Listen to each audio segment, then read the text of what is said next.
Business groups asked the Prime Minister of Australia to take with him a delegation of corporation chiefs when he visits China later this year. Sheina Selim reports. Australian and Chinese officials are still finalizing the details of Australian Prime Minister Anthony Albanese's upcoming trip to China. With the officials still busy finalizing the details of the trip, business leaders have proposed that the Australian leader make the visit a more important one by making Beijing an economic partner.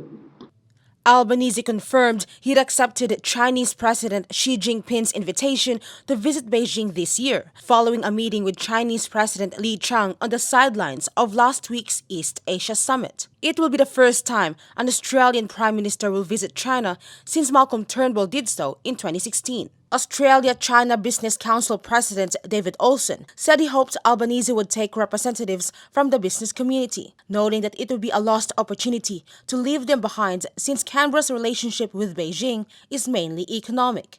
Meanwhile, the chair of the Business Council of Australia's Global Engagement Committee, Warwick Smith, said that businesses had offered to accompany the Australian Prime Minister on his upcoming trip to China. The long-awaited trip could likely take some time between the late October and early December.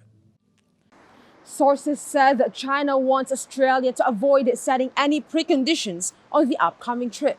Reporting from New South Wales, this is Sheina Selim, SMNI News, Australia. China's envoy criticized Japan's action, saying that it unilaterally launched the discharge of nuclear-contaminated water from the crippled Fukushima power plant into the Pacific Ocean. The envoy also urged Japan to accept strict international supervision regarding the discharge. Ria Saito reports. At the International Atomic Energy Agency Board of Governors meeting held yesterday in Vienna, the capital of Austria, Li Song, China's permanent representative to the United Nations and other international organizations in Vienna, says the disposal of nuclear-contaminated water into the ocean has become a major issue concerning the global marine environment and public health, and it is not a domestic affair of Japan. According to Li, the Fukushima nuclear accident that happened 12 years ago caused a serious disaster in Japan, but the country has the responsibility and obligation to dispose of nuclear-contaminated water in the most responsible, safe, and careful way to avoid causing secondary damage to the marine environment and humanity, adding that disposing of it at the sea is not the only option nor the most responsible. Li also emphasized that Japan has not asked the UN's nuclear watchdog, the International Atomic Energy Agency or IAEA, to execute comprehensive disposal options other than dumping it into the sea, which has rejected. He said the IAEA statement cannot serve a pass for Japan and just dump nuclear-contaminated water into the ocean. The Chinese envoy said the IAEA report cannot serve as a pass for Japan to go through with the discharge. He underscored the importance for the IAEA to establish a long-term and effective international monitoring mechanism no longer controlled by Japan. Li urged TEPCO and the Japanese government to address the serious concerns of the international community. Member states and the Board of Governors should also play a principal role in establishing relevant international monitoring mechanisms and carry out regular reviews of the issues and the mechanism itself. 以上、日本からサイトリアニュースとお伝えしました。SMNI News in Japan.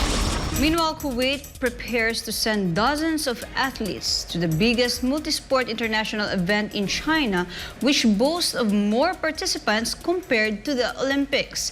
Melchizedek Cadiz reports. Assalamu alaikum. More than 12,000 athletes from dozens of countries, including Kuwait, will compete in the upcoming Hangzhou Asian Games in China this month.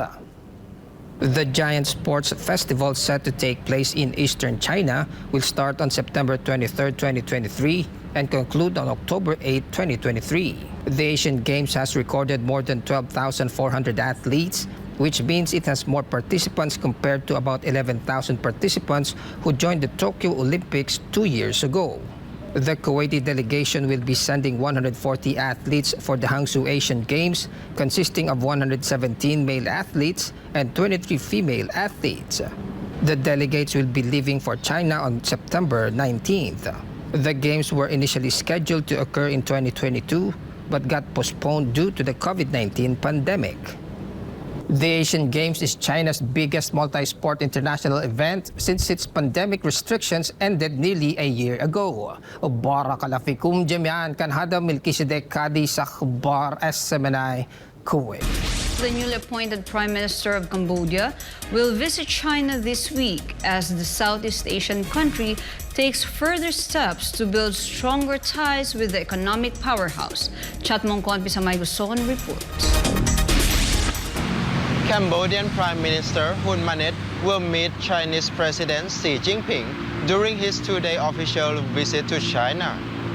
Hun Manet will pay an official visit to China from September 14 to 16, as confirmed by the Chinese Foreign Ministry. The Cambodian Prime Minister visited China at the invitation of Premier Li Qiang. The 45-year-old four-star general was declared the new Prime Minister of Cambodia in August. Hun Manet replaced his father, the country's longtime leader Hun Sen, after nearly 40 years of serving as Prime Minister. Both countries enjoyed strong bilateral ties for decades under Hun Sen's rule. China is Cambodia's largest ties. Hun Manet is expected to follow in his father's footsteps when it comes to maintaining positive ties with Beijing. รายงานจากราชบุรี นายชัดมงคลพิสมัยโกศล SMS ประเทศไทย สวัสดีครับ Prior to the meeting between North Korean leader Kim Jong-un and Russian President Vladimir Putin, the latter spoke at a plenary session wherein he criticized Western nations for destroying the global economy by disrupting financial and trade relations. Jean Domingo has the details.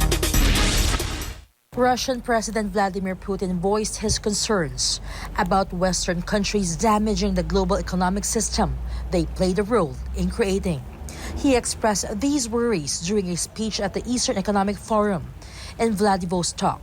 President Putin stated that some Western nations are causing harm to the international economy by disrupting financial, trade, and economic relationships. However, Putin also pointed out that many countries around the world are committed to working together for the benefit of all people, not just the wealthy few. These nations prioritize their own projects and aim to bring long-term benefits to their populations. According to President Putin, this approach is leading to the emergence of a new international model that is more inclusive and less focused on Western standards.